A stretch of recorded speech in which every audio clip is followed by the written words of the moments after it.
All right, welcome everyone. Welcome back to the 5ers Live Trading Room. And today we got Anastasiia with us. How are you doing, Anastasiia? Yeah, doing amazing, Jonathan. Happy to be back with the Fivers. How are you? Yes, I'm good. I'm doing great. We've just talked right before, and yeah, of course, let's address the elephant in the room. We're a little bit late. We had some technical difficulties, and we were in the background. We talked about, the Trump pump. It's been quite an interesting few days. I'd say it's an interesting week. He got elected last Tuesday. It's been 1 week and a day, and wow, what insane moves we had in the market. Yes, straightforward moves even before he became actually the president, because technically he's Yeah. not, right? We still have 2 months there. Like he's gonna become officially president, if I'm not mistaken, on the 20th of January. But the Trump effect is already in a full pace affecting the Yeah. market. So it's gonna be an Yeah, that'd interesting. be yeah, it's going to be very interesting. And we also have a CPI coming up here in about 15 minutes. And I think this CPI number is going to be very important, right? Because right now we're actually seeing a correlation between dollar strength and risk. So we have dollar going up while the S&P 500 is also going up. We have dollar strength while Bitcoin is also going up. But depending on the outcome of CPI here today, I think we might actually see a shift, because if the CPI number comes out and it's higher than expected, I think we might see a pause in the risk on environment that we're seeing right now. Because I've been hearing a lot of talks about inflation here and there. People saying that inflation is not really under control yet. So we'll take a look at the numbers. We'll see what we actually have. Are you in any positions right now? Not right now, no, because it's CPI. So I'm waiting because it's going to be quite interesting, I think. Since Trump's plan is most likely have a big effect on the inflationary pressure as well. I was expecting, the Federal Reserve to already stop or pause it a little bit to slow down with the rate cuts. Besides, that's exactly what they also said, right, in the previous conversation with Powell last week after the interest rate decision. So I think we can have a different, like a little bit of shift and the rebalancing in the markets as well. Because like you said yourself, right, we have a risk on, although we have also the pretty high dollar strength. Dollar right now, if we look at the bigger picture of the market, is Yeah. on the higher border of this weekly range, right? So it's been ranging there for forever already, Yeah. right? We are literally on the border. I think it's going to be a quite interesting period, because every time, if you look back, I even got a study on that, every time when DXY has been consolidating, it was happening right before the next recession. So if you look at it historically, already from the 1900s, right, we're going to have the repetition of the same exact pattern. The previous one was before COVID. So the This is DXY, here, right? This yeah, is here. the DXY, Very it interesting. was early, it was earlier. This was the top one. Right.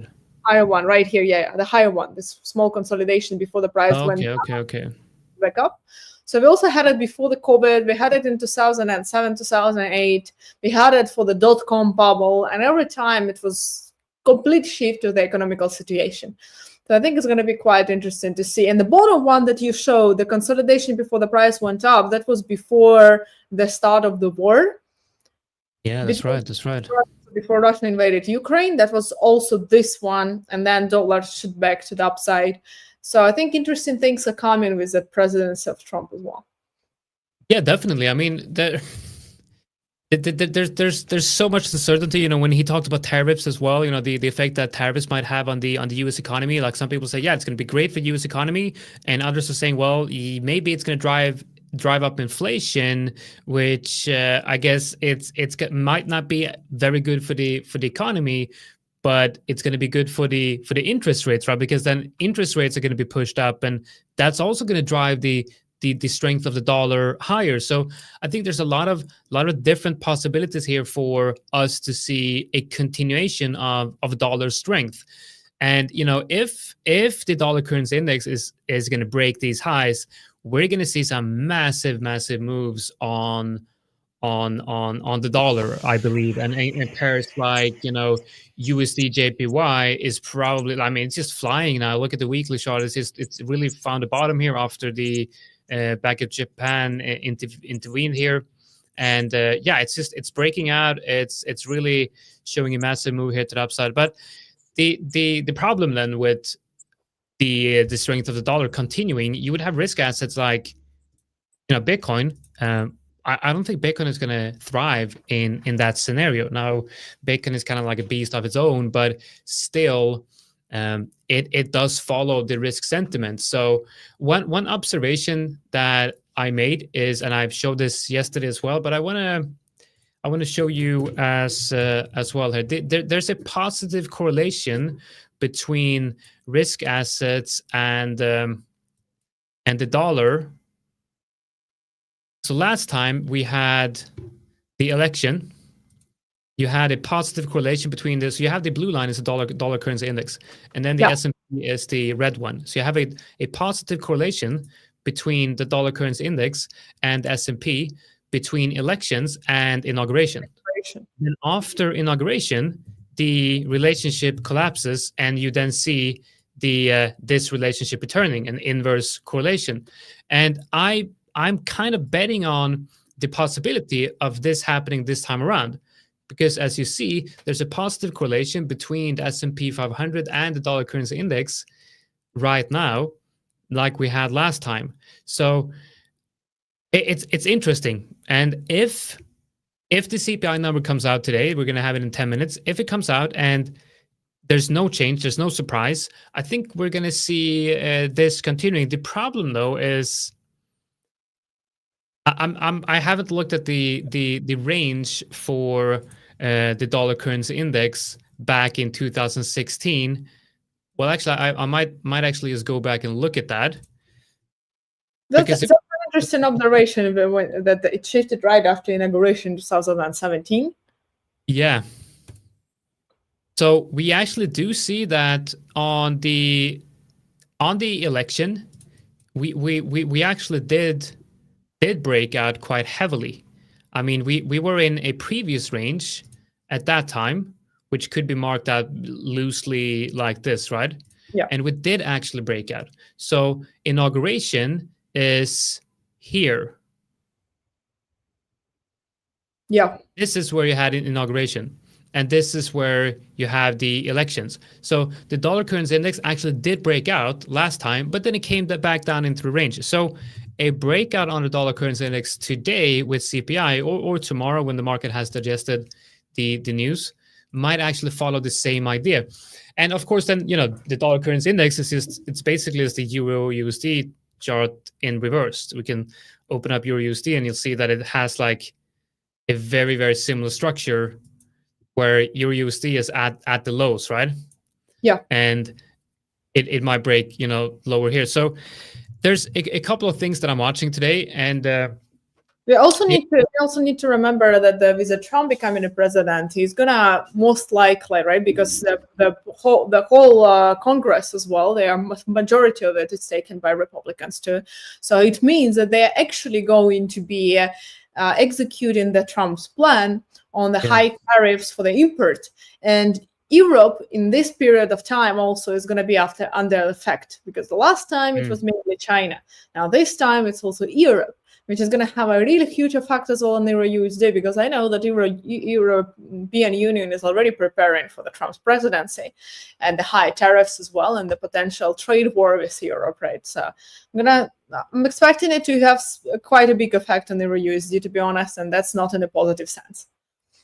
Yeah, that definitely. I mean, I don't really care about the politics here. I mean, for a personal perspective, of course I do. But I mean, as a trader, we're just looking at how can we make money on these moves. And like you said, there's there's already a strength. I mean, there's already a weakness in Europe. You have the German economy is not doing well. The UK economy is not doing well. Now, of course, the UK is not within the Eurozone, but still, it's somewhat the same region. It's kind of affecting each other and the trade between those two countries. But there's definitely a weakness in euro. So I do have a short open on the euro based on the scenario that that the dollar currency index is going to break down. And as you can see here is inauguration, and I'm thinking that we might actually hit these lows around that time.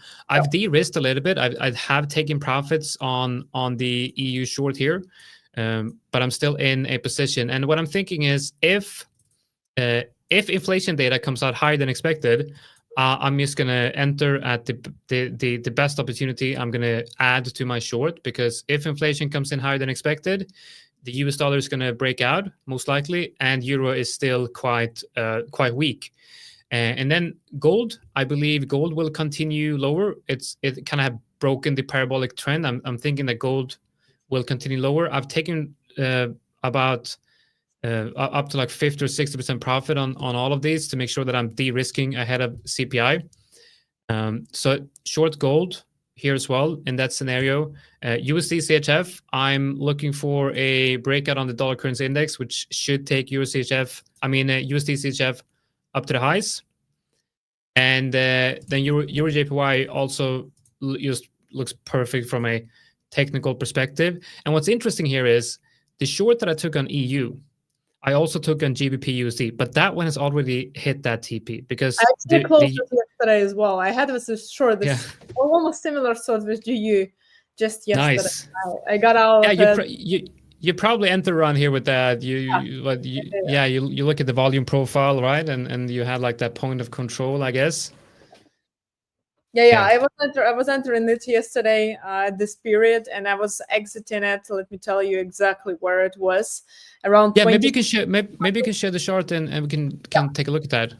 Yeah. And if you have any predictions on like how you're looking at different scenarios here with CPI, I would love to hear that as well. I'm expecting also CPI, because it's also set to come out a little bit higher. We're gonna see it in 5 minutes from now. But essentially, with Trump becoming the president, I'm expecting it to be a quite high effect on the inflation, which is going to be interesting with the interest rate, because I know that Trump is not a fan of their Chairman Jerome Powell. There were even the statements that he is going to fire him completely and replace, where Powell is not really excited for that, and he said he's not gonna go. So he said like they asked him like if the president's gonna ask you to leave, are you gonna leave? He's like, no, I'm not gonna leave. yeah, exactly. So I think it's quite interesting. It's gonna be the confrontation between them two as well, before when and how it's gonna be affecting the US dollar in general, because essentially those are two powers that decide mainly the face of the US dollar. So I wasn't short yesterday for the GBP USD. I'm gonna share my screen in a second and explain. By the way, guys, we're talking about CPI as I believe, at least from my perspective, we're talking about swing trading and almost sort of like position trading. I'm trading a story here, a bias that I'm also applying fundamental analysis. And just so you guys know, there is a news, and I'm also trading on a high stakes account. I got my 160K high stakes account that I'm going to trade this on, which means I'm not able to open any positions 2 minutes before or 2 minutes after the news event. There's a 4-minute window. And honestly, if you don't really know what you're doing, you just don't trade this. Like, don't trade today at all, because CPI, we look at the statistics. We have, obviously, as a prop firm, we can look at the statistics, and a lot of people are losing money today. A lot of people are just blowing their accounts because they think they can outsmart the multi-million-dollar algorithm that is actually trading the news. But guess what? You're not able to do that on the lower time frames. You're going to get stopped out. You're going to lose a lot of money. There's going to be slippage. So like, just don't trade this news event if you don't know exactly what you're doing and you're trading the higher time frames. Is my recommendation. Yeah. No, for sure. I know that a lot of people are, when they first time get into trading, they think that they're gonna get a bigger profit on the bigger moves. So like the price is moving so much, why not trading today? Because it's been such a good potential for the risk to reward. But they look at it from the perspective of the past, So they look at it and they're like, oh my God, that was such a good move. But, we need to still be able to, first of all, predict it, which is impossible, right? Because we don't know the future. Secondly, the macroeconomics, the best way to use it, in my personal opinion, is through their swing trading, like you said, to choose a direction and then to look for the entry points in this specific direction. Like, for example, with the US dollar strengths, right? We knew that Euro USD is weakening. We knew that GBP USD is weakening. So within this trend, already looking for the entry points using your strategy, that's, I think, the best way to approach it, I guess. So I had the short open, but I closed it yesterday when the price started to consolidate and my volumes moved here. And the short was essentially based when the price broke outside of that range, because I had the ID for the short already here, right? But it kicked me out on the break even here several times. I said, okay, whatever. And I let it be for what it is. And the moment we broke through that zone here, which the price has been rejecting, so roughly it is 340 slash 5. Sorry to interrupt you here, but I just want to pull up the we have CPI coming out shortly, and I just want to make sure that we pull it up on screen here where we look at it. It's about 20 seconds up, and this is actually the trading economics website that you showed last time you were on. I've been using this, and it's really good. I think they have a real-time updates here, I believe. Yeah. So let's see what it is. So we're looking at they have they're not differentiate between the core. Which one is the core one? Do you know between these? The core one is on top. The core inflation rate. This is a core CPI for them. Oh, it says. Oh man, I can't read. It says core inflation here. Okay. Okay, so we got the actual is okay, consensus as expected. Yeah. Okay. Yeah, and the yearly rate is a little bit higher than previous, and the CPI as well. So just as it was. Yeah. It's a little bit higher. This one is core inflation is basically unchanged, but then you have the yeah. Okay, interesting. So let's see what I just want to go back to trading here. Just take a look at the movements that we have, and then we'll take a look at your GBP. So we are seeing a move to the upside on Euro USD. I do, however, think we are going to see continuation. We are going to see a continuation to the downside because it didn't really show any. I guess it was slightly higher on the year to year, but looking at the 5 minute, even looking at the 1 minute, this is not a big move. This is not really a big move on Euro USD. So I think that if this move that initially obviously was bullish is not able to take us higher, then we'll see more downside. Let's take a look at the dollar currency index.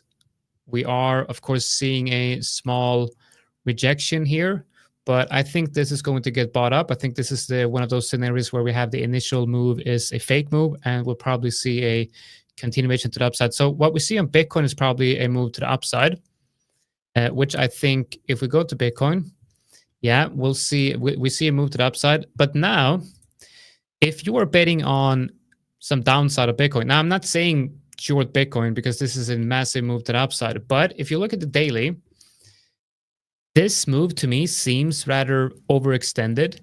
And if the CPI move is like a lot of times when we have a news move, if this move is the fake move that the initial move usually is, then there might be a reason to potentially look for maybe not a short, but at least entries lower on Bitcoin.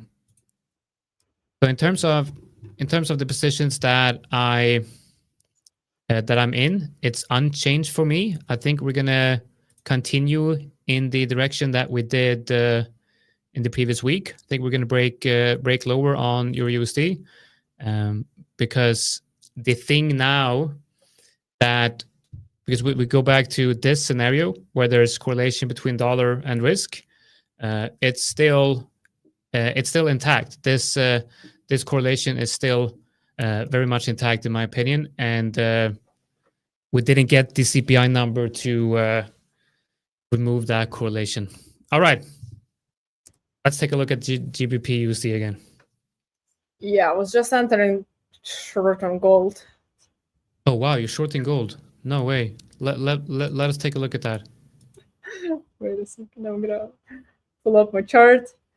Yeah, because it also pushed back to the upside on the new. I do think it's a fake move rather to the Yeah, upside. I'm gonna short gold as well. I'm gonna enter a position on gold. Because yeah, I think it's a fake one because we did have the CPI higher, we did have the yearly inflation higher. We also know at the same time that the Federal Reserve was already planning to stop with the rate cut or slow down a little bit, which is already also the bullish sign. So everything that you just explained before. So I'm expecting also gold to continue lower. It is above my volumes. Well, it is between them. So it is a little bit not technical, but I'm already going to move it to break even in a second because I was able to manage it on there, literally on the high spot, like on the high of this week when the price pulled to the upside. So I'm expecting it to continue down, and yeah, right here, I see my screen. So I expect it to continue down to at least 25.83, let's say roughly. Why? Because if you're going to go back, I do have the volumes right here. So if you're going to look at that from the higher perspective, what I see here, and is quite interesting for gold, is that we have this zone right here. If the price is going to be able to manage breaking through that in the next couple of days, then I'm expecting 2505, 2500 for gold. But in general, overall, my plan for gold is the following. So I don't necessarily expect it to go much lower immediately. I want to see it 25.80 something. And then I'd love to see it pulling back to the upside, because this is just one of my, first of all, favorite patterns. But let's say unbiased, it is a high volume. It would be quite logical for the price to reverse from here. And then if we go back up, we see that this 2670, 2680 zone is quite interesting because the price was already reacting before. We do have the volumes here as well. So if we go in back to the 2-hour time frame, we're going to see the volumes here too. So this zone is also quite interesting. So I would expect the price to go back again here towards the previous shoulder, let's say it like this, right? And then from here, I would already short gold. And I would count on the high, like on the pretty long swing here. So towards 2500 levels again. Yeah, I like that. I'm looking at this from a more long-term perspective, and I do kind of expect gold to. I mean, there's a big possibility of gold coming up and retesting those areas again. And like I said, a rejection there might be a really good entry for more downside on gold. And like someone said in the comments here, that gold is a good hedge against inflation, and that would be right if inflation would be, rising higher. We could definitely be seeing gold being used as hedge against inflation. But the inflation that we have now, I believe that's all priced in, and we're expecting inflation to continue lower, not higher. And as we saw with the CPI numbers today, inflation is not becoming higher. It's not higher than expected.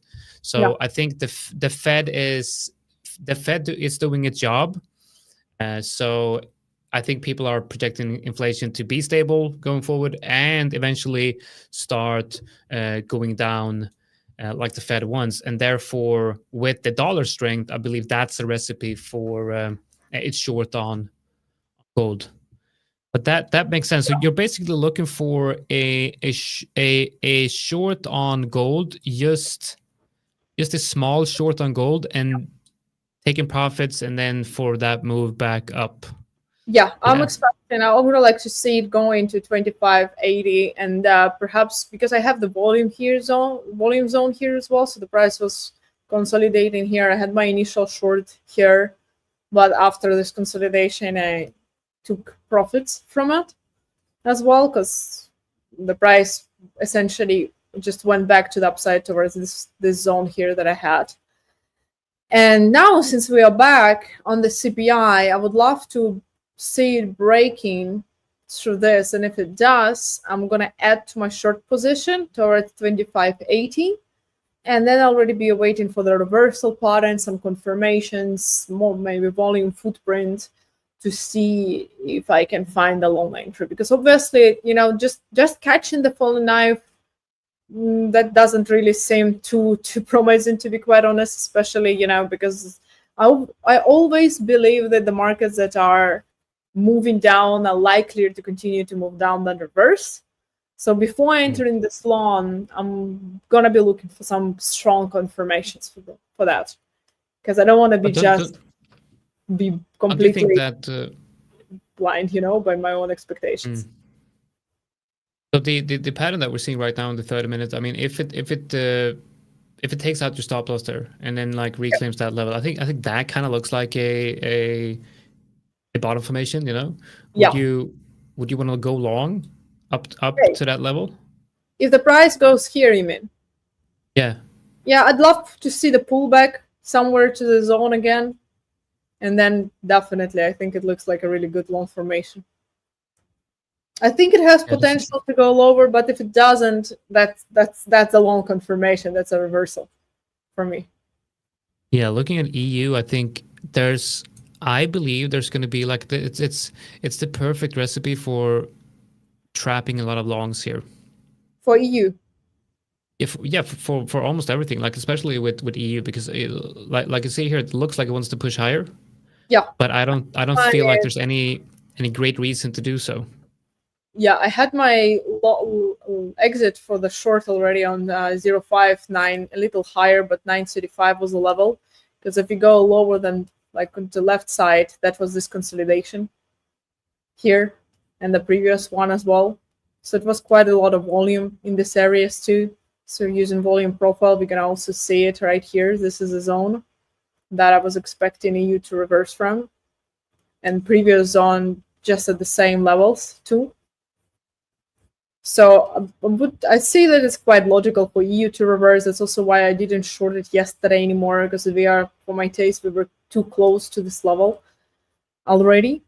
And now it looks like it's already ready to reverse, while gold and GU still have some space to go. But I guess we'll see, right? Maybe EU is going to be consolidating here, while gold and GU rebalance all together at the same space, right? They can reach the lows while EU continues to consolidate. Then we're going to have the reversal bullish pattern on all three of those, possibly. Yeah, no, I think that makes sense. I think on EU, I would like to see an entry a bit higher. A bit higher. If I'm able to, if price. Let me see if I can share my screen here. So right now in EU, I got two, because we are seeing bullish momentum coming in, but again, it's only been about 11 minutes since the news, and a lot of times what we see is we have like sometimes with the news, the 1 hour candle can look quite crazy with very, very big wicks, because sometimes it can take all up to an hour for everything to be digested. But what I'm thinking here is, we obviously have on the 1 hour, it looks like a really good bottom formation. So shorting here doesn't really make a lot of sense. But for me, if we break this level, then so in the next hour or so, if we break below here, then I will probably be adding to this short. Yeah. And now price might go up here. And if or when price comes up here, that's when I also will be adding to my short, because fundamentally I don't see anything. I don't see anything really changing here, and we do see that gold is. I mean, EU is struggling a bit to really break out. If this was really an event that people were really looking at, and it was really obvious that it's time to go long in EU, then it should have been a move where it didn't give you an opportunity to enter. Now it's like we're looking at this and it's moving so slowly. We can even look at the 1 minute. I mean, the 5 minute. It's retracing the move, and like we can look at Bitcoin. Well, Bitcoin is actually continuing higher. It's crazy how strong this is. But let's look at the dollar currency index. So the dollar currency index is, I mean, it's a small move. And looking at the 5 minute, it's starting to retrace here. So if the dollar can regain strength and show us something like this, then I think we're in the exact same analysis that we were in previously. I just don't see why the US dollar also wouldn't for now, right? Because nothing big changed for the US dollar in the past couple of days, right? So the narrative is still bullish for the USD, for the DXY, right? And I think it's going to continue like this until the end of the year unless something really changes much. And regarding the gold too, because the gold also has it has been affected quite a lot by the China and the Chinese stimulus package that didn't came out as expected by the citizens. So that also was contributing to the shorts on the gold in the beginning of this week, because this announcement just came out a couple of days ago. So, with the US dollar strength and the Chinese stimulus package as well, I think gold also didn't change the narrative from the short to long yet. Of course, everything can change, but right now I don't see yet any signs of their change, because the XY that we are looking at right now on your screen, it's a massive big picture, right? We are not looking at the 15 or 30-minute time frame. It's a massive picture. So for this massive picture to change, something really need to strongly shift. And it can be when Trump becomes president, right? Inauguration pass, and he starts implementing the things that he's been talking about, then we're going to see the change, for example. But right now, everything that was said already continued. Fed, realistically, Fed already on the previous Federal Reserve meeting said that they are not looking to cut the rates much. They are looking to see how their inflation is going to go, and then they're going to make a decision. So they said, yeah, we're going to expect to cut the rate at least one more time, and then we don't know, we will see. So nothing really changed in these policies neither. And the next months as well, December, right, we can expect the CPI also be higher, and in January as well, not because the inflation picks up, but because it's just the holiday season. And statistically saying, seasonality says that every single year, because of the holiday season, because of the high demand, CPI is slightly higher than the previous numbers, but that's usually is already included in the price. So I think the narrative just continues. So what you were explaining about your EU, I completely agree with that too. And actually, our gold is going really good as well. Yeah, let's take a look at that. Nice. Good. You see, it's also what you said, right? If it would be really bullish and we could see the reversal, I think the candle would be strongly closed. Yeah, look at the 1 minute. This is exactly what I'm saying. This is a fake move. Look at the 1 minute. This is, got the news move right here, and then it gets completely reversed in within 30 minutes. So let's see on. Look, this is EU. So gold and EU, same thing. Now the question is, are we going to break this level or not? If we break this level, that's very weak on EU. And I'm keeping my eyes on this. I think the 4-hour candle close.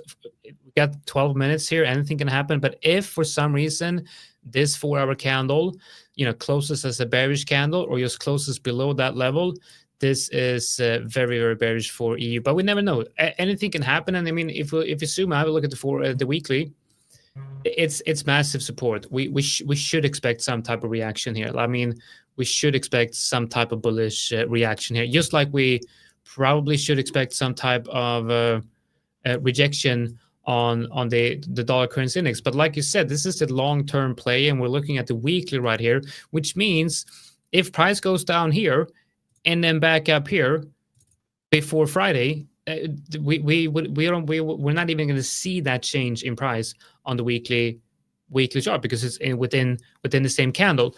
So yeah, we have time to react, but I still think that my plan remains the same. With adding to the positions. I did, however, de-risk because I had a long open on AUD JPY, while at the same time having a long open on Euro JPY, and so I took profits on took some profits on both of these because it's a difficult situation because I want to be long AUD JPY because that's more considered like a risk on asset, and if that correlation is going to continue, I do see AUD JPY performing well, but the Australian dollar is quite weak right now. While and it actually, the euro seems stronger than the Australian dollar. So it's a bit of a weird situation here, but we'll see. We'll see what happens. Why are you considering AUD JPY as a risk on asset? Well, traditionally, it's just I've seen that AUD JPY is performing quite well when it's one of those currencies that are performing well in the risk on scenario, and I guess it has to do with its relationship with commodities, right? Like as a commodity commodity currency. But now, of course, with the Bank of Japan intervening, you have. I fear that this move is kind of changing things, and now we're at around the. I mean, we could see that happening again, and then that wouldn't really be the case. Yeah, like this is a good comment, right?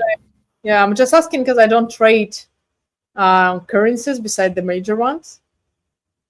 So the interesting. Well, I guess one simple thing to do could be adding the S&P 500 to AUD JPY, and you see that there is an overall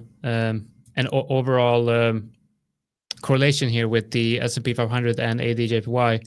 So you can see, for example, when you had that big move on AUD JPY, that also coincides with a move to downside on the S&P 500, and then you have move up on AUD JPY, move up on S&P 500, move down, and then uptrend. So it's kind of following the same structure as S&P 500. So a lot of times you'll see it not all the time, of course, but there's an overall correlation between the two. Interesting. Thanks for sharing. Oh, you're welcome. So you're trading oil, right? I do trade oil. Yeah, I do trade. Do you have any interesting to say about oil?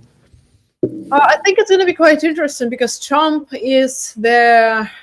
He's putting more pressure on the traditional sources of energy, including oil and gas. So those can be different. There are two different scenarios that can happen for oil in 2025, upcoming years, because he's going to increase the production of the natural sources of energy in the US, which potentially can bring the prices down, right? But at the same time, the import, he's putting the high tariffs on the imports, which means they're going to be using majority of their commodities and the products from inside of the country, which is going to be a higher demand at the same time. So is this demand going to be rebalancing their higher production of oil and derivatives from oil? That's a good question, because I saw different opinions also from different analysts as well. And my personal opinion is that we can expect the prices to go up in 2025, 2026. I'm not really expecting it to decline, actually, because of the higher demand for their prices. But what is quite interesting for oil is that usually in November, seasonality is saying oil is bearish. And starting from the beginning of December, oil starts turning to the bullish side. And that's been for the past, I've tested this seasonality on 3, 5, 10 past years to include different periods of the economy as well, including the past from 2022, the Russian situation and everything. And it's always been that up until the end of the year, oil actually tends to turn bullish. The other thing about this is that OPEC declined the cut in production, postponed the decline, their decline in production until the end of 2024. So when they start cutting production, if they will implement this, as they were talking about, that's also going to influence the prices for the oil on the bullish side. But that also comes into play their geopolitical situation between their oil producing countries and US, because how they're gonna communicate with Trump, the Trump effect goes far beyond the markets, right? So the politicians are already preparing for that too. So how they're gonna communicate and decide on the oil prices, that's a different topic. Because the US tendency is not to have high oil prices, while the OPEC cartel actually prefers us on the high side. So they are disagreeing on that. But overall, I'm expecting US oil to continue bearish until somewhere at the end of November, so for the next couple of weeks. And then in the beginning of December, I'm going to be looking for it to turn bullish.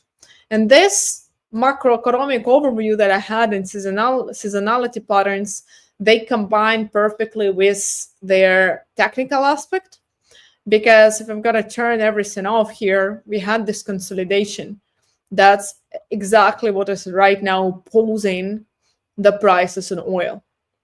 So if you're going to have a look at this, the volume that was outside from this consolidation is 67.60 to 67.40 levels, and that's crude oil futures specifically. So the price comes here, it still has some space, or perhaps it's going to be consolidating. I'm going to be looking for the bullish pattern again, starting from where the price has been. So let's say roughly 67.80 to 67.40. I love to see the bullish pattern, and I'm going to be looking for their swing on oil, and I'm expecting it to go at least, let's see, give me a moment. Let's see, I'm expecting it to go at least approximately 250-60 ticks to 350 ticks to the upside. So the first zone I would be measuring towards this volume accumulation area, and then the consolidation where the price been already somewhere in the middle of it, because that goes far beyond as well. In this price level, about 71, were quite sensitive price levels for oil for the past. So I'm going to be looking for quite long swing here during December. I must say it's quite interesting. It's quite impressive how you're combining fundamentals and technicals, I must say. And I wanted to ask you, do you have any favorite news website or any place where you're actually getting the news and reading up on the news, or how do you work with that? Like, where do you get your news flow from? Yeah, trading economics, I really love it, because if you can click on it, you will be actually able to get different kinds of statistics for different years. You can see the dynamics, how it changes. They have a really good reports as well about the previous and the past numbers that are the previous and the actual numbers that came out, that they do not have them biased, because they actually take them from the source. And this is what I like about it, because usually the sources of the news, they have it. Give me a second, I'm going to share my screen maybe with them. Yeah. So they usually have it from their perspective, and they turn a lot of news aggregating websites. They're trying to sell it more than give an actual report. Whether it's trading economics, I feel like they're actually neutral on that, and they are just giving you numbers, statistics, and everyone can decide how to interpret it themselves. So I really love trading economics as well. And give me a moment. I had it somewhere. I'm going to open another thing just to give me a second. I can open my screen and let me know when you're done with that, so I can. I did used to trade oil from a technical perspective in the past, but now he's okay. Are you done? Yeah. So the name of the website is not this one, but Trading Economics. I can link it in the comments. Trading Economics is really good. I love it. Since the moment I started using that versus different other news calendars and everything, that gives me much deeper insights.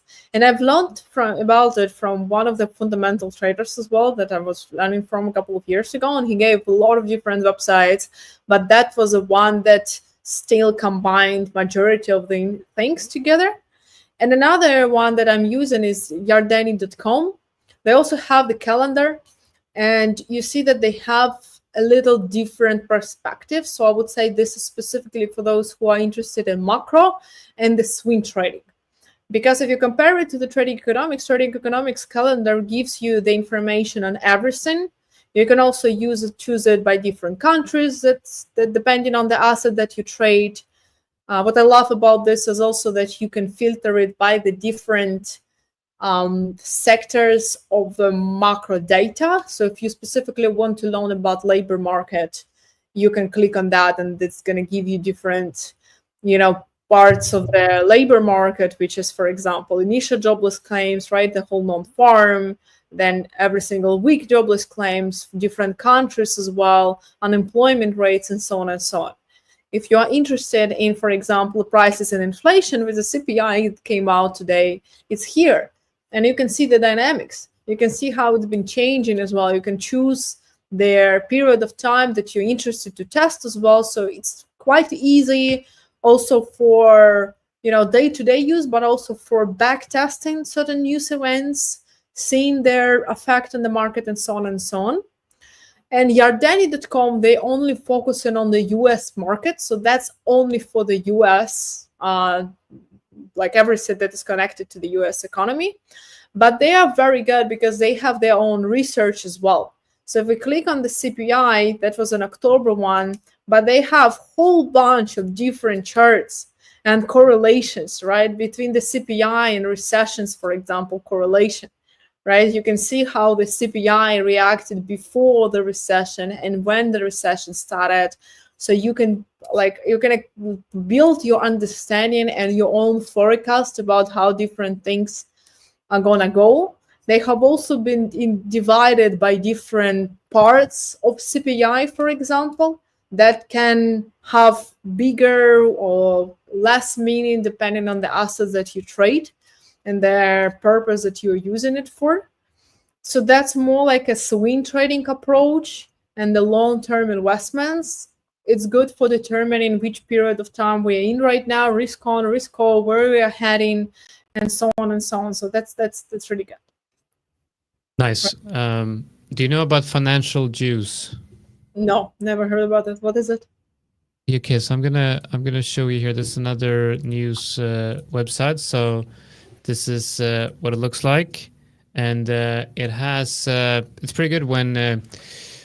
So one thing I like about this is first it has the economic news calendar here to the left, and then of course I think the economics. Trading economics is better. That news calendar is probably better, but it has like news, like all the important news that comes out live comes out here. So all the breaking news and everything that's like the most important news event right now comes up in red here, and then you have like all the here you can see the Fed is seems to be speaking right now. And then all the comments from the press conference or the speech comes out right here. And then all the important stuff is in red. So I look at this from time to time to kind of like see any major news flow and things like that. And it has some good, it's good stuff. Good stuff. That's really good, because the comments for the Fed is that either you need to watch it or you get it really, really late as well. Yeah. If you're not watching it live. Oh, by the way, oil just came towards my zone. I'm going to be looking for some confirmation here for a buy. Perhaps not yet, but oil is just literally in that zone right now. There we go. See, so it's hitting the zone. If we're gonna get some kind of confirmation on the 15 30-minute timer, yeah, it crashed like crazy. But otherwise, I wouldn't be looking for it. But because we had the consolidation, I assume that we're gonna get back in the consolidation area here quite soon. So if you're gonna get some kind of pattern on 15 30-minute here that would confirm the bullish, the shift toward the bullish side, I think it's gonna be quite interesting to look for it right here. So yeah, it's a really good support level, and I also like the idea that you talked about the seasonality behind oil. That it's usually bearish in at the end of the year, and then starts picking up. What I can say, it especially starts picking up and topping out like summer. So I guess one trade idea would be to like look for longs in end of the year, and then sell it a couple of months later, perhaps. do you know the Seasonality website? Seasonex. Seasonex? No, I don't know. Sure. If you want, I can show it. Yeah. Yeah. See if I can find it. Was it Seasonex? Yeah. I found it here. That looks good. I'm gonna log in. I have the access to it. I'm gonna show what. Oh, you have access as well. I love this website. So they focus on like just finding seasonal. That's really interesting. Now, I guess the important question is, how much does this cost? Let's see. It costs like $40 per month, if I'm not mistaken. But it's pretty much, what I like about that is that you need it just one time, because you can just test different patterns, different seasonality aspects for different kind of assets, and you have it, right? You download it, you have it. They actually have a free trial as well for 30 days. So if someone wants to just give it a try, they have it immediately right there. And I'm gonna open a couple of stats from oil that I was actually testing. I was talking about. I'll share my screen here, and then when you're done, I can open that up. Sending it from a different. Just a second.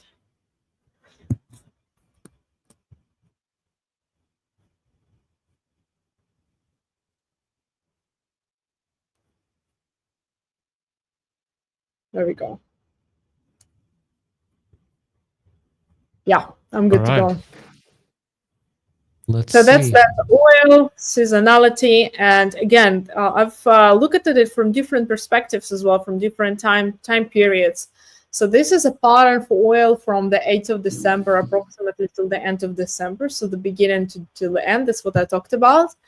It usually has a quite big rise throughout the many years. So that was the past 3 years, including already the Russian crisis as well, right? From 2022. So we had the oil consistently going up for the past 3 years, from the beginning of December until the end. Now, if you look at that from the perspective of just 3 years, without any specific pattern, because you can filter out how you want to use it on Seasonex. Seasonex gives you the pre-prepared patterns. So the algorithm somehow looks for it, and it gives you that from this day till this day, throughout this past many years, prices were going up specifically on that asset for a certain percentage. And it shows here that about 100% of the time for the past 3 years, from the 8th of December to the 29th of December, it's going up. Now, if we look at it just from the seasonality, it also shows us that December for the past 3 years was always bullish for oil. And it continues for the past 6 years. December was also bullish. So that was before the oil crisis. And this already including when Trump became the president, which is quite important, because now I'm trying to grasp all the different periods of time when we had the crisis, when we had the Trump still the president, when we had COVID. And that's in different seasons and different patterns, it's been repeatable.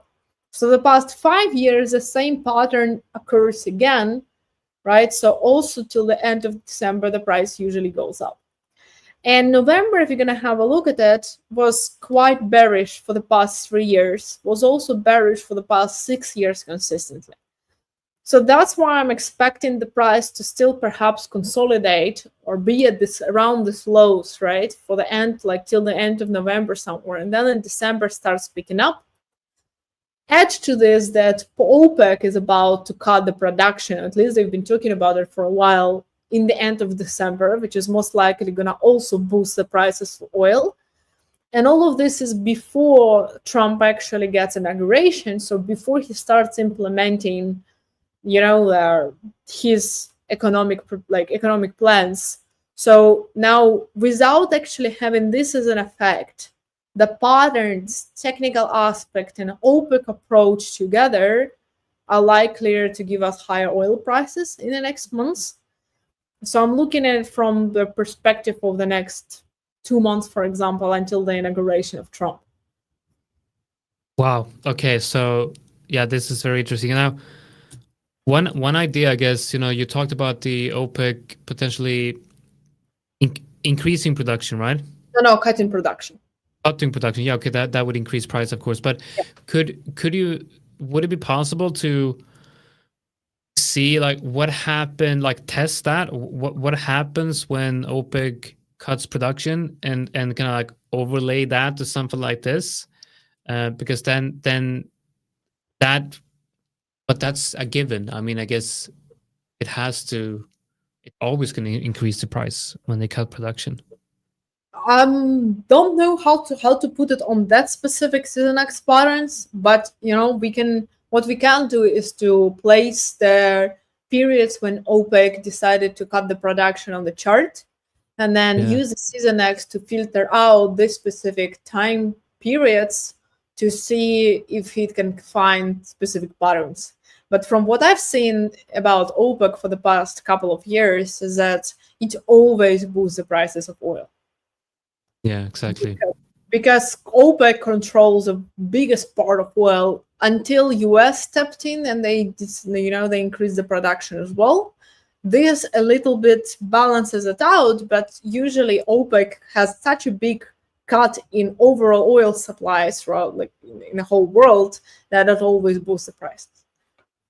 So this is a very interesting tool, and I can't believe I haven't found it before. Can we? Is there any possibility of looking at currencies here? Does the seasonalities of currencies? Yeah, they have currencies as well, but I need to relaunch it in a second. I didn't honestly test currencies. If you want, I can, because it's going to take a couple of minutes. I can show the indices. Yeah, sure. Yeah, I'd love to see the indices. Yeah. I'll show indices, and then we can filter out currencies together because it's gonna take a couple of minutes. But for indices, I also found a really interesting patterns. I was actually creating a whole study on that. Just a moment, I'm gonna show different things, specifically for Dow and S&P 500. But it also applies for Nasdaq. Exactly the similar thing, nonetheless. Yeah, I'm definitely interested in looking into more ideas, more tools like that as well.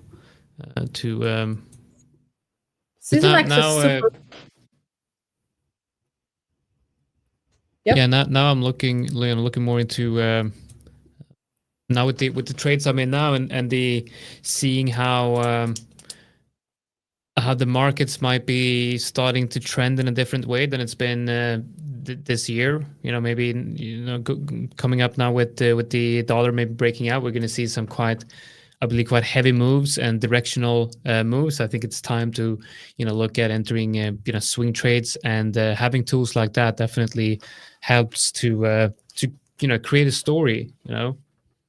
Yeah, it really helps. I find that it gives us different feeling when you trade, because if you know that my macroeconomic analysis and overall situation in the world gives me the idea that this specific asset is going to be long.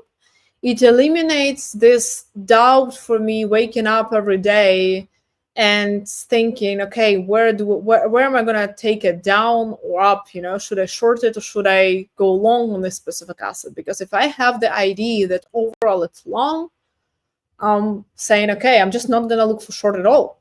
I'm just going to sit and wait until long possibilities within my strategy come.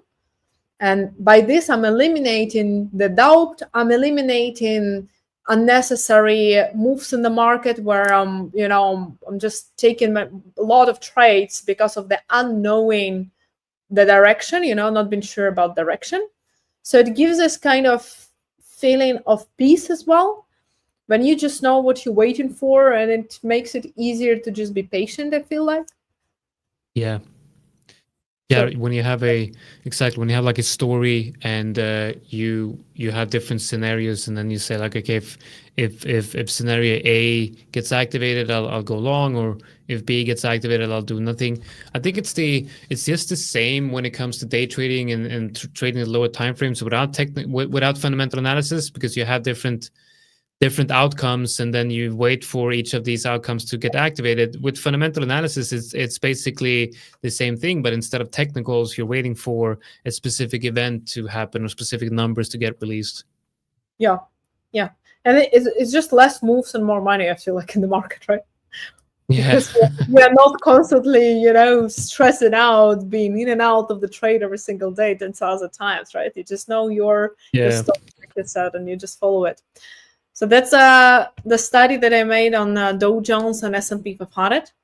So this is Dow for the past 3 years, right? I especially highlighted it from 2021 to 2024. Again, Democrats were at that moment in the Congress, right? And the president seat as well already. Biden took it. And we had the pattern that on average, November was one of the most bullish months for the past 3 years for Dow. And not December specifically, like a New Year's rally and all of the stories that people trade, but November was actually much more bullish. Now, if you study the past 5 years, which already covers a part of the presidency of Trump, we still see that November is the strongest bullish month for Dow Jones, right? And for the past 10 years, the pattern didn't change, but it only gets confirmed even more that November is the strongest month for Dow. And exactly the same pattern we can see on S&P 500 for the past 5 years. Also November, the strongest months. For the past years, November, one of the three most bullish, strongest months for S&P 500. And for the past 10 years. We can also look at the days of the week. Seasonality actually gives that really, really detailed. And it just gives you the idea of what is on average happens during the weekdays. So as you can see for Dow specifically, you see that Monday and Friday for the past 3 and 5 years were the strongest. And for the past 10 years, Friday is still the strongest. So out of the whole weeks, just looking at it, we already know that on Friday we shouldn't be shorting Dow Jones. And we definitely also shouldn't be shorting S&P 500 on Fridays and Mondays. Right? So it also gives us... This is very, very interesting. Can I ask, so if I buy 1 month on this and I do like all the studies, maybe I don't even need to have like a monthly subscription, right? I think you don't need to. Besides, you get 30 days for free if you sign up. First time. You just get it for free for the 30 days. And I feel very cheap here, like, but I mean, it's as traders, we have to think like, where can we make money, where can we save money, right? It's all about at the end of the day, Yeah. Whatever are not expenses is counted to profits, right, in business. So if you can cut in expenses, it's good for the overall profit. But it Definitely. Really, for everyone who is watching as well, they can use it for free. It's 30 days, and they can study every asset that they trade, for example, every trader, and get the seasonality patterns. It gives a really detailed information. So now, what else I was studying is how Dow and S&P 500 were reacting during the Trump's presidency. And this was from the moment, it was essentially from the beginning of January 2017 until the inauguration of Biden. And though overall, including even the COVID, right, gained 56% over this period of time. Wow. So during the first presidency of, just a second, that was different here. During the first presidency of Trump, also S&P 500 gained 69% of the price. And now, like in the first months, because this is what is interesting for us right now, which is November and December, right? After the announcement of Trump winning the presidential election, so that was before the inauguration, S&P 500 already gained almost 8%, and Dow also gained 11.2%. So overall, putting all of this together with the seasonality patterns and just Trump's presidency, the information about his taking over the presidential spot, overall, it gives me the picture that November and December are mostly long for indices. And that's been already for the past week. I've been long on them, and it's also just a overall trade that I'm going to be keeping as long as I see that narrative doesn't change. But it's also good for the intraday traders, because if you know that overall direction is bullish for November and December, we already can create like a build that strategy for ourselves that can enter long trades and I can hold them much like longer periods of time. If someone enters short, then they shouldn't expect much, because the overall direction and the overall narrative is going to be bullish. It doesn't mean that we cannot short, because obviously the price sometimes is going to go pull back to the downside. But I feel like it's about an expectation. We shouldn't be expecting suddenly the price to reverse and completely collapse, because it's just not the period of time for that. So that's what I was building for myself as a prediction for oil and for indices until the end of the year. Now, if we want, we can look at the currencies as well together. Yeah, I think that would be interesting. I'm definitely going to sign up to this and try it out. Just, here we go. I see that also the Trading Economics, they on the front page, they do post quite a lot of news as well. So I think they do have they have some quite good news data as well on the front page. So I'm trying to build like a dashboard, if you will, for myself with different news sites and different tools to help build that long-term picture. And I guess this is definitely one of those. Yeah, it's a really good thing as well. I'm building it for myself too. I started it a couple of months ago, and I'm also trying to paint the picture for myself. The first things I'm looking at, the second things for confirmation, the third thing for the last confirmation, some overall direction biases also to just make it easier for long term, but also for short term, because again, it just makes it more peaceful to trade, knowing what exactly you expect. I feel like the less empty spots we have within our system, the better it is, because if we are wandering every single day and we are adopting certain part of our system strategy or the market direction, that make it much more difficult to stay calm and as a result to stay profitable long term.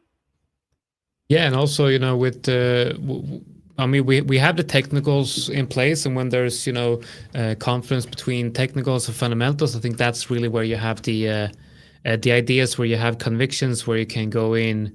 For me, at least, I feel like on those types of trades, I can add to the positions, and if I have a winner, I can start adding to that winner, because I have more of a long-term picture as well. When it starts moving, if I enter at support and I have a weekly resistance, and I see that it starts moving, towards that resistance, I can start adding to that idea with the fundamentals backing that up. Yeah, for sure. Yeah, the same for me, right? It's about also letting the winners run, and it's much more easier when we have the overall bias as well, rather than only technicals. Yeah. Which one do you want to see? Yeah, let's take a look at EU. Yeah. So that's basically how the website looks. And they have the popular instruments here, and they have all the other things that we can also look at. So that's the most popular ones. They have the DXY, but they also have currency pairs in general. So if you look at the EU, well, they have, let's say, patterns. So if you click on patterns, it's going to scan the patterns for us, which I think this one is interesting right now, from the 11th of November until the 29th of December. And we see that this is filtering for the past 10 years. So it's a little longer period. I always like to see the confluence between 10, 5, and 3 past years, because then it gives me the idea that, okay, this pattern still works, it still has a place, and not just sometimes over the past 10 years it took a place, But it's suggesting basically that for the past 10 years here, EU started to reverse somewhere in November, and until the end of December, it was bullish. Let's have a look. All right. Let's see at the 5 minutes. Well, 5 years, 5 years actually. Look at this. It's also saying that it's been reversed. But I also do filter it for 3 years. Yeah, it's still bullish. Oh wow! It looks like EU is. You want to, according to this, you want to be long EU in at the end of the year. In the end of the year. But if you see it like that, November is overall for the past 3, 5, and 10 years, it's more consolidated, and only afterwards it starts picking up. Which overall it would make sense if you look at the DXY big chart. That's something that you shared before, right? That it was on the top of our consolidation on the daily and weekly. So, but that makes a lot of sense. It's very interesting. But besides just patterns, we just kind of have a look at the seasonality aspects without patterns in general. Yeah, if I were to only look at the Euro USD Euro dollar chart and then have this information, I would probably go long. Yeah, probably. Because here we can also look at it without the seasonality patterns and just purely on, November, for example, till, let's say, November 2029. Let's say the past 10 years, we take December is usually the bullish months. So it's just showing us that September, October, and November, just like we saw actually this year, right? It started declining. October was a really bearish month for EU. And now until the end of the month, it starts perhaps maybe slowing down somewhere. And then November, it shows a very strong month. Again, then 5 years, exactly similar situation. Well, in this case, November was slightly bullish, but December, which is confluence with a 10-year pattern, also is really, really bullish here. And what I'm interested in is also 21. So the past 3 years, also bullish. So I think it's a comment here. The problem with fundamentals. This is not a problem, I'd say. I mean, a lot of the fundamental traders that I know and I've learned from and talked to, they they do minimal technical analysis, and technical analysis is it's simple. It's very simple. I mean, it's like what you want to know is like so you want to be buying Euro USD, and you see that it's at resistance. Maybe when it's at resistance, you might think, okay, maybe I'll wait for a pullback or something, right? And then if you have a bottom formation at support and you have a fundamental bias for EU going higher, then that's when you want to go long. So the type of technical analysis that I recommend you do when you're applying fundamentals is mostly as horizontal levels and market structure. But then, of course, you can have more advanced tools if you have a specific technical system. I mean, some people trade fundamentals and then they enter based on technicals, and some people trade technicals and they take trades based on where they have the fundamental bias. It depends on where your focus is, and my focus is mostly technical analysis, and then I'll look at fundamentals to use to confirm the ideas, basically. Yeah, it's been for me as well, actually, for the past years like that. But now I'm much more interested as well in letting the fundamentals being first, I guess. Yeah, me because too. I would love to see how it runs over the next months, like with this one mainly direction, because I feel like there is a lot of money to be made like this too. Perhaps it's just a different strategy for diversification, But But I what? also feel like it's simpler. It's like it's in a way you have with the technicals. It's just in the back of your head that there's something can happen, and it's just gonna move prices that has nothing to do with the technicals. So I mean, a 100% like hardcore technical analyst would say that everything's priced in, everything is in price discounts everything, and I believe that. But I mean, there's this story of I can't remember. I think it's in the Market Wizard book where this new guy comes into the trading floor of like the wheat market or something like that, and so this is back futures like and I say wheat, and I think a lot of people think I say something different, but the WHEAT, okay, whatever, and so he comes into the office like with his boss, and he's like, yeah, okay, so price is coming down to this support level, and price has to bounce here. Like it's a given. It has to bounce here. And the boss picks up the phone and says like, okay, sell 1 million of this, and he sells it, and then he see that support just completely gets destroyed. So it's always going to be the fundamentals that drive the markets, it doesn't really matter if your USD has support. If the dollar gets strong for a fundamental reason, then that support will break. So I'm a strong believer that if you want to be a really good long-term position trader or swing trader, you need to know what's going on in terms of fundamentals, Yeah, for sure. Well, I think it's just technical analysis is, in my personal opinion, is just made up by people to make it easier to understand what the heck is going on in the markets, because otherwise we do not put some kind of like limitations and some kind of patterns for our brain to grasp it. It's just a complete chaos, right? That doesn't make any sense. Like, for example, when the CPI today came out higher and the first initial movement was to the upside, that didn't initially make sense. So we created, people created different patterns, and obviously looking and observing them, that they make sense. But in general, technical analysis is just for ourselves to understand the market a little better and a little easier. But like you said, I also believe that fundamentals are the things that drives the market first. And obviously, if we just know the fundamentals, it's still technical analysis that gives us the precise entry point. Because if I want to be, for example, based on season X, I want to be long in EU in December. Well, I'm not going to just blindly buy right now and hope that in December it's going to go up. No, I first would love to see some confirmation on the price that it starts going up, perhaps some pattern. In my case, it's volume, that I see that it's starting to push the price higher, and the buyers starts getting into the trades. And then I see, okay, now both of the pieces of the puzzle come together, and I say, okay, now I feel confident actually let the loan run. But if I only have technicals, I had it in the beginning. Everyone starts, I think, with technicals. Well, at least majority of the traders, I feel like it's a chaos when the fundamentals can come out.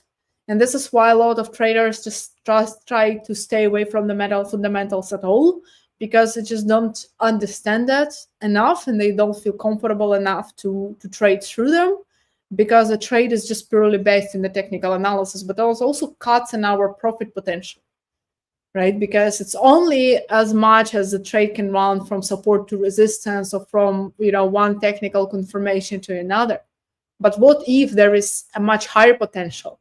What if my technical trade would only be for 10 pips and my fundamental can be in the same direction for 100 pips or 200 pips? So basically, I'm cutting my own profits just because I'm lacking a little, like another piece of the puzzle, which is fundamentals. Yeah. I'm just gonna enter a new position here on gold. I do feel like we're not moving higher.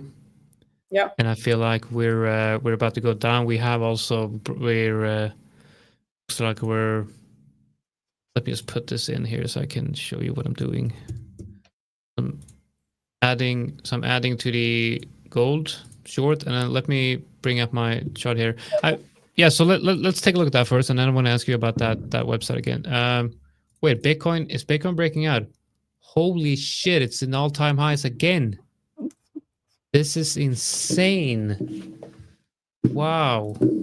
Yeah, I don't know what to say. It's just this move has been one of the I mean, I've been trading Bitcoin for 8 years. So like I'm kind of used to this in a sense, but it surprises me all the time. It surprises me every single time. This goes absolutely insane. But what I wanted to show you guys is the reason why I added to gold is because I do see that we so there's a lot of these are all the positions I have open. So I just gotta remove these to make it a little bit cleaner. So I looked at gold as potentially coming up and retesting that level. But we are actually trading at what could be viewed as resistance as well, which is that level. We remove that one. We have this level right here, and we've broken down. So let's remove this. It's actually a very weak price action here from gold, because we went straight through. We had one bounce here and then straight down, and then we failed to hold this level, and then we failed to hold this level, and we're continuing lower. So to me, I think we're going to come down and test these levels. So my target for this move is about the 2,530 level, and if you look at the weekly, it's just a untested level here on the weekly. So I do think that we are seeing weakness here. There's no follow through on this move. We do have an ascending. Actually, we do have a nice ascending triangle here. That's pretty interesting. You can look and see if the volume confirms this. But looking at the ascending. Looking at this one right here, this is the 50% completion, and that is like 75%. So usually a triangle like this one is going to we usually see the breakout between 75% and 80% completion, which is where we are trading right now. And if we come down and test these lows again, it looks likely that the breakdown might actually be to the downside.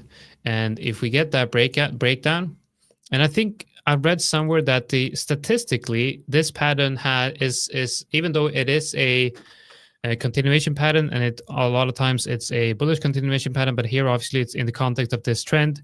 We're entering from the upside like that, and it has a higher probability of breaking to the downside. But if we break to the upside, the move it's more profitable basically, but the probability is higher for a break to the downside.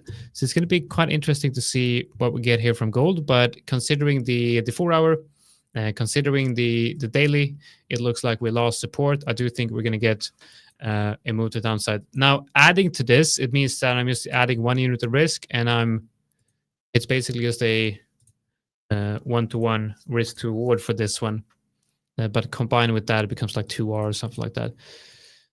Now, looking at EU, remember I talked about how we have this level, and if we break these lows, then I'll add to the EU short as well. And like, remember how this is why I said this. It looks like a lot of people going long is going to get trapped, because if you look at the lower time frames on EU, it looks like a bottom formation. Like it looks like a double bottom. So we got a double bottom here, and then it came down and retested, and then it shoots straight up. but it had a heavy rejection up in this region. So if we break this low, breaking these lows is very, very bearish for EU. So I'm expecting that the dollar currency index is moving higher as well. Yeah, and look at that. This is something that we do not see a lot of times. The dollar currency index is moving up, and Bitcoin is moving up, and most likely the S&P 500 is also moving up. Not as much as Bitcoin, but still, the dollar should not be moving up heavily while risk on does the same. So yes, very interesting correlation.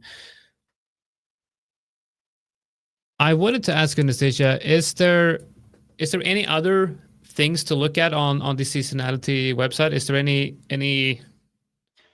Can I share the screen for a second for gold actually? Just confirming what you're just saying, but I also say another thing for gold, which is also the extra short confirmation for us. Nice. Yeah. So this is a other chart that I'm using also. So we see now that a lot of volumes actually, so you were showing the descending triangle here, right? For gold. Now, what we can see is that on the top, when the price was just here, we had a lot of volume coming into the market. So people were actually actively entering shorts. And why am I saying shorts? Because right after that, the price actually shoot back to the downside. We also have the huge amount of volume. The price was, it went actually quite high. And the delta change, as we can see here, was 720, which is just much higher than the average. So this balance between asks and bids in this one candle was huge. So, and the price. Where are you getting this data? Because this is this level 2 data you're seeing here? Yeah, this is level 2. This is delta asks bids. So what platform is this? Atas. Atas. Okay, I gotta look that up. It's purely for the futures, but I use it. Yeah, but I mean, that's where I guess that's where you get the level 2, the reliable level 2 data. Yeah, so we have. Yeah, go ahead. Sorry. Yeah, sorry. Go ahead.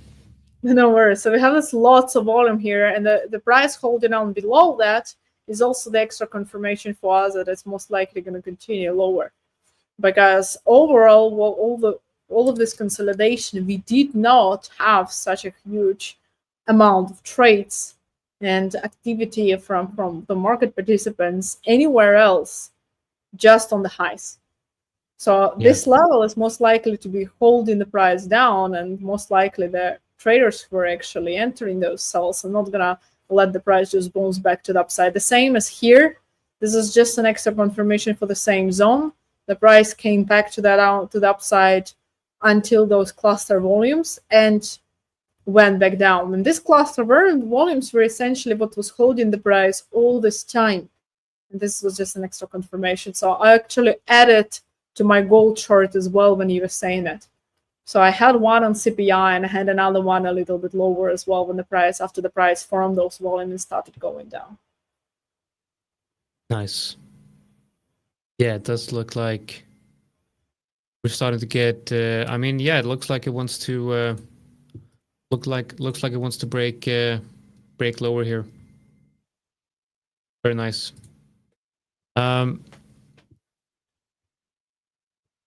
What I wanted to ask something. Can't remember what it was. Yeah, it was. Yeah, I mean, with the futures, you're still able to look at.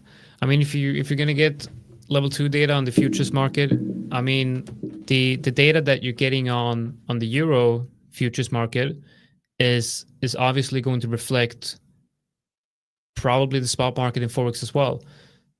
Yeah. Because Forex is obviously a decentralized market, so it's going to be difficult to get the level 2 data from there. But looking at futures, and I guess it's going to be reflective of the overall markets. And you talked about this before as well. You're analyzing the futures market, but you can still trade the spot market or the derivative markets with Forex. Yeah, because I take this currency futures, for example, like 6E, which is Euro USD, right? 6E is this Euro future. and the 6B is a futures on pound, and I just transfer them for the GBP USD. Chart is identical. The only difference is within the price, but it lets you just analyze it in depth, and then I transfer those levels into the Forex market, which is quite easy because it's just a visual aspect. I know that if the volumes, like for example for gold, right, this is a gold future chart in front of us, but I know if the volumes are on this candle here, then I know if I look on 30-minute time frame on a XAU USD, which is CFD on gold, I know that it's going to be exactly there, as well, the same volume. It's just going to be a slightly different price level, but that doesn't change the information. Do you have a subscription to Atlas, I believe? Yeah, I do. Are you like you're not an affiliate with them, are you? I do have an affiliate with them for the past okay. 30 days because I've been using it for the past 3 years, not gonna lie.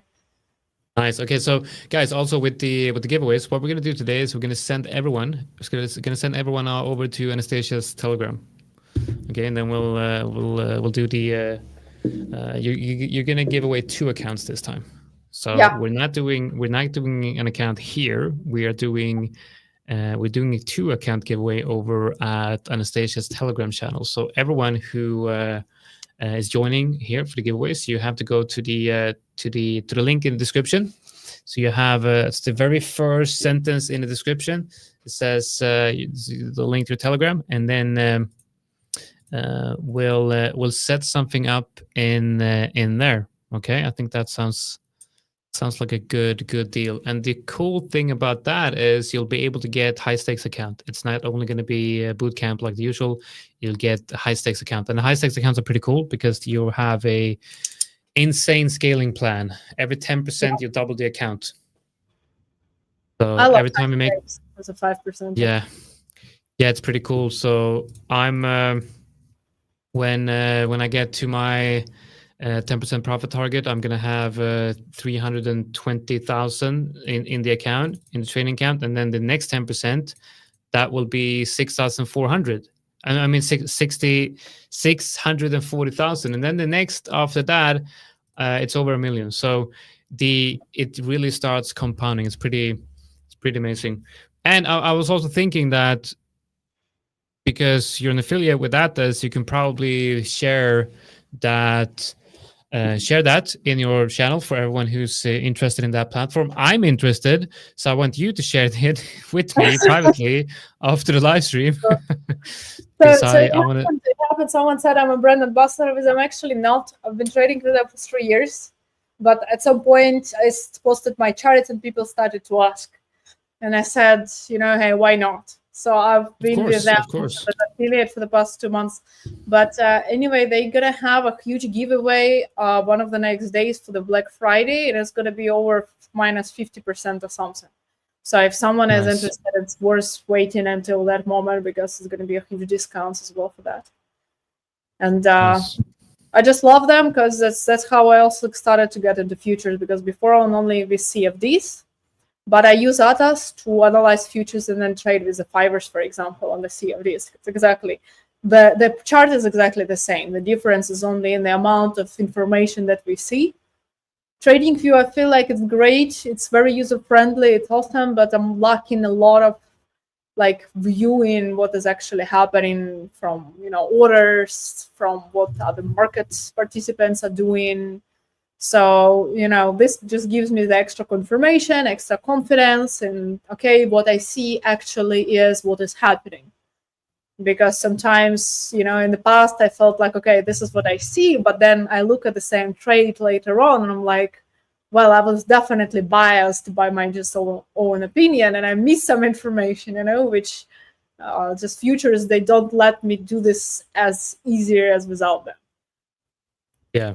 No, I was going to comment. I said that I said high stakes. It's not high stakes. It's the giveaway is high stakes, but that's the hyper growth is the one where you double the account. High stakes, I can't remember what the scaling plan is on high stakes, but it's high stakes is high leverage. That's the one where you can the one that has highest leverage, and it's also one that has news trading restrictions.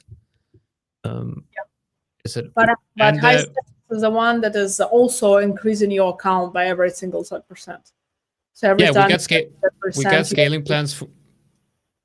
But do you know how many percent it when it gets? I should know this though. I should know this. Let's actually take a look. Let's take a look. Anyway, I had a discussion. 10%? Is it 10%? I believe it's 10%. It was. For me, it was every 10%, if I'm not mistaken. Yeah, it's 10%. Yeah. Is it doubling every 10% though? It's adding 10,000, I believe, every 10%. It depends. You know what? Never mind. We got the scaling plan on the website, and I have to look at the details of that. I was talking to Alex in yesterday's live stream. We looked at the commitment of traders report, and I thought if we're able to get level 2 data, if we're able to actually see the amount of volume and the orders and see similar data to the commitment to traders report, but more real time, that could be a game changer, definitely. Is it for the 5ers or in general for your own trading? I didn't grasp it. Just in general, I guess, for my own trading.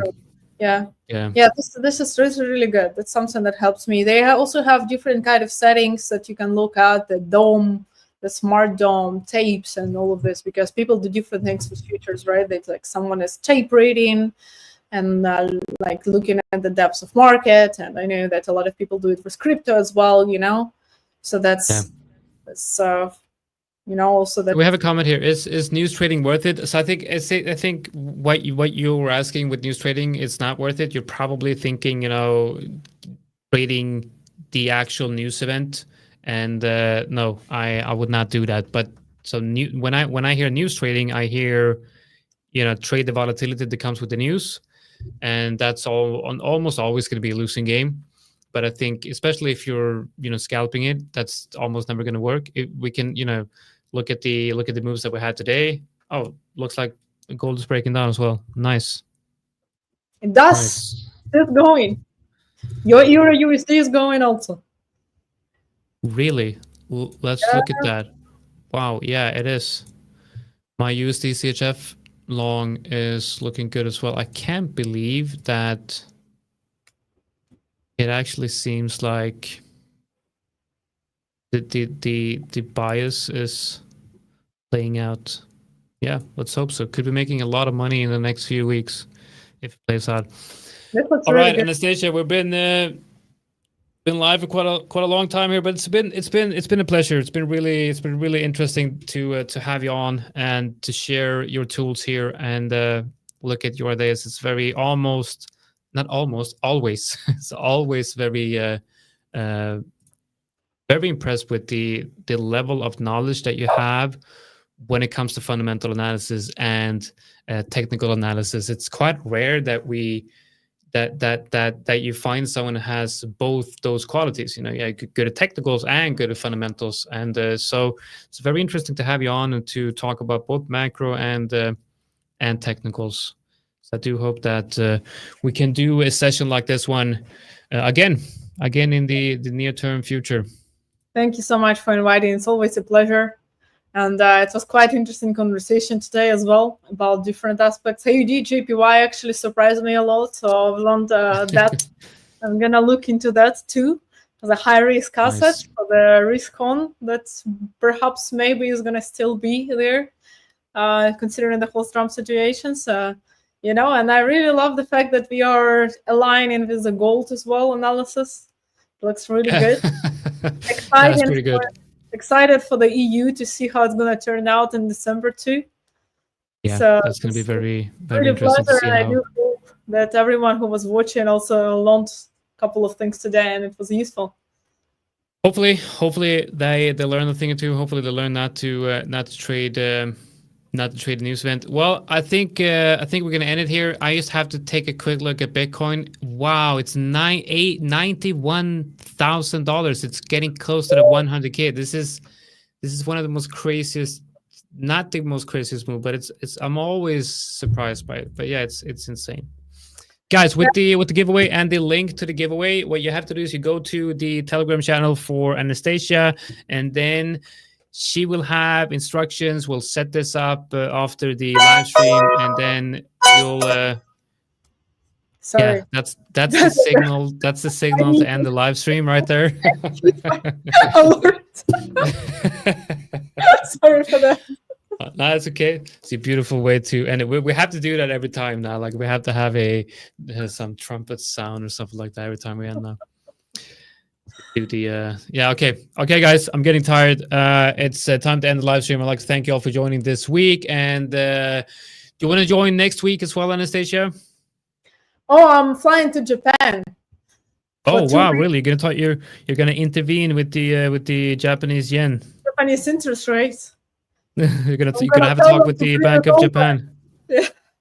So you're going on vacation, or are you just going there to No, a little invest? vacation. Well, a little vacation. Nice. Okay, I'm gonna just before we end. I was gonna put the link to the Telegram in the comment section as well. Yeah, we're gonna do the giveaway today. So yeah, let's do it. Okay. Thank you for joining, everyone, and thank you, Anastasiia. And we'll see you maybe not next week, but maybe the week after that. Then yeah, looking forward to that. Thank you so much for inviting me, and good luck with the EU. Yes, and I would say good luck with gold, but I don't think you need it. All right, bye. Bye-bye. Hi guys, so thank you very much for watching the video. Now make sure you like and subscribe, and most of all go into the YouTube and check our other content that we provide here at The 5ers. We'll see you in the next one.